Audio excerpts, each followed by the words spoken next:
guys, thanks a lot for tuning in for my Florida drive-by, and I hope everybody's doing healthy, wealthy, and wise. I got to get in front of this freaking guy so I don't get this tar all over my car. You can hear it. Get over to the right left lane here, past this asshole. Oh Jesus, there's boulders. Whoa, got to get over even further. Dude, that guy's spreading that shit everywhere. In your car. But anyway, thanks for tuning in.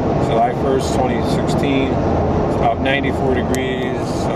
About 11 o'clock. I'm actually going to get by this truck or tar. He's not covered up very good, is he? But I hope everybody's doing great. I'm on the I-75 going southbound towards Venice, Florida. Actually got about 13 miles to get where I'm going. 10 miles, about 7.5 to get off on the exit. But I hope everybody's doing great. And I wanted to bring up a stuff, and this is just what pisses my ass off. What pisses my ass off is incompetent police, incompetent governments. It's just literally, it's like throwing up a bunch of assholes. You know, I was watching these Trump rallies, and I was watching animals. I mean, goddamn animals I was watching. Those anti-Trump protesters are scum animals. And I'm telling you, they were beating people up. They were running around, slapping people in the head. They were throwing eggs at people. Imbeciles. And I have no idea why the police in those counties and states would let that happen. And I don't care if you got 5,000 people in the crowd. You know, I mean, if they're misbehaving and they're destroying police cars and they're beating up people, well, you know, I pay the police a salary to protect me. And there's an old saying somebody told me, police are not really to protect you. Police are to arrest you. And somebody told me this. See, the police really are there to arrest you. They're not there to protect you. That's not the reason for police. Police are there to arrest you. And if you think of it in that context, then you'll see all this shit going on, why it is. And it was ridiculous. I saw a Trump rally, people were crushing a cop car. They were snapping the shit out of the car. And you can see the colors on the guy's skins. They weren't white. And some of them were black, but a lot of them were like brown. So they were like Spanish or Mexican or whatever, illegal, waving the Mexican flag. And I mean, they took this poor girl and they stoned her with eggs. Nobody did nothing. Then another guy got punched in the head. They took his hat, sideswiped him in the back. And they were running after him like goddamn animals. And myself, where were the police? The asshole police. That's what they are. They're assholes. I mean, for that to happen, and I'll show you a little clip here. My drive-by. I mean, it was ridiculous. They were assholes, and we let this as a country happen, which is pathetic. The police should have came in, and I don't care. They should have said on the loudspeaker, everybody disperse.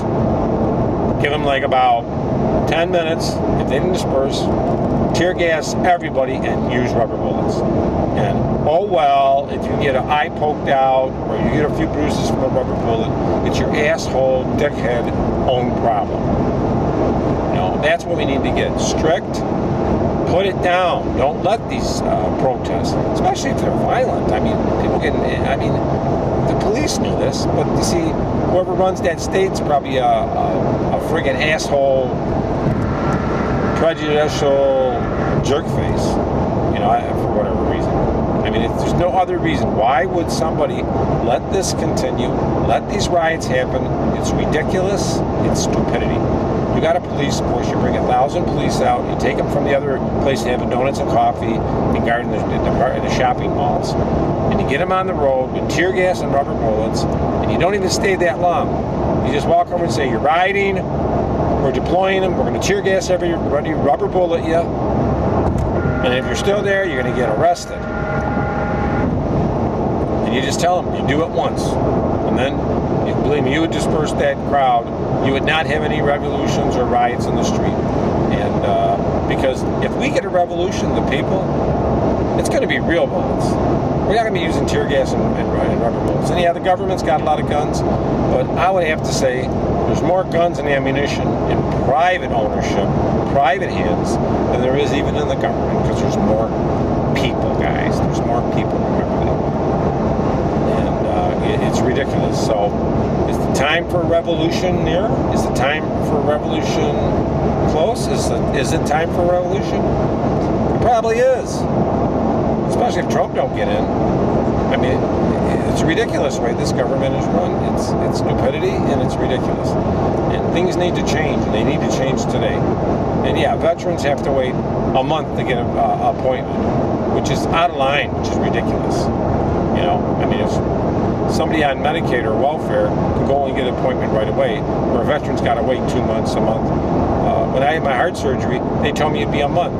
I had to actually go private to a private hospital to get it done because it was taking so long. But you know, I'd be dead already. And even still getting medical care is kind of difficult. It's a pain in the ass. You got to fight to try to get any kind of care. And it's just the way the government is.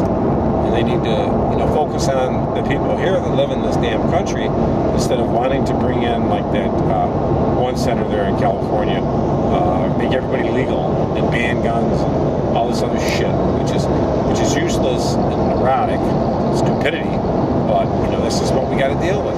We got imbeciles inside of our government, and they don't tell you about half of the things that are happening. You know, terrorists and people getting killed. Different shit. They don't tell you. You just hear what CNN or Fox or CNBC or MSN or you know, whatever those reporting agencies want to tell you. That's what you hear. So believe me, take what you read, take what you hear with a grain of salt. I listen to a lot of AM radio, and I listen to, you know, Rush Limbaugh. I listen to Mark Levine. I listen to Howard Stern. I listen to Hannity, O'Reilly, a multitude of guys. Usually on AM you can pick them all up. You'll get a lot more talk shows. FM doesn't have much. But I listen to all these guys and I see what they have. And, you know, they got a lot of points. They make a lot of sense. They bring up stuff and information that you never would even think about in a normal conversation or watching TV. TV's going to feed you, the major networks on TV are going to feed you information that they want to. However crooked and corrupt it is, they don't really give a shit. They're out for ratings. So that's what it is. It's about the almighty dollar buck bill. And, you know, I probably was guilty of it too. Everybody's got to live, everybody's got to eat. And as long as money gives you that, everybody's going to be focusing on the dollar bill. Why would you not? But, you know, I wanted to bring that up. I want to see what you guys feel and what you think. I mean, to me, it's just that everything's going to pot. It really is. Hell in a handbasket. And this country also, if you have money, you won't go to jail. You don't get arrested. You know, money buys freedom in this country. And it's just that we have just a very corrupt political establishment. It's very corrupted. There's police that are corrupted. There's judges that are corrupted. There's politicians that are corrupted, and it's friggin' ridiculous. And we really need an answer. We need a second coming. We need a Messiah. And I think Trump, if he gets elected, he can correct a lot of our problems. And yes, I would rather have Trump, a businessman, that I don't know what he's going to do, because he would be better than somebody I know what's going to do. Hillary Clinton. She's going to ruin the country. Take away the Second Amendment. And those assholes out there, stupid jerkballs that vote for her, deserve everything they friggin' get. Just like the people that voted for Obama, they deserve every friggin' thing up their ass, getting screwed up their ass by this government, which is friggin' ridiculous. And, you know, we have to really think about our freedom, our children, and our forefathers died 1776. You know, they died believing, fighting for what they believed in. And, the government can only take so much. But see, what we have here, the reason these political hacks are getting voted in and presidents and stuff, we have a lot of minorities in this country now, a lot of immigrants. So that is the reason they bring, why they're coming in. More immigrants, more minorities, more votes for the president. Of course, who would not vote for somebody that brought him in and let him come in illegal? I mean, of course you would vote. And if you got 5 million illegals, 11 million, you get 11 million more votes. And they give them cards and votes, and they give them vouchers and food and medical insurance. And this is what you got to deal with. But thanks a lot, guys. I'm actually on Jacaranda Boulevard now. I'll be turned on Hatchet Creek Boulevard. I hope you're doing good, and I just wanted to bring that up. And it's really sorry state of affairs is sick shit. Get out there, vote, and I feel like starting my own organization of freedom fighters in the United States. Maybe I'll just start it right here in Florida, because this is really pathetic. Thanks a lot, guys.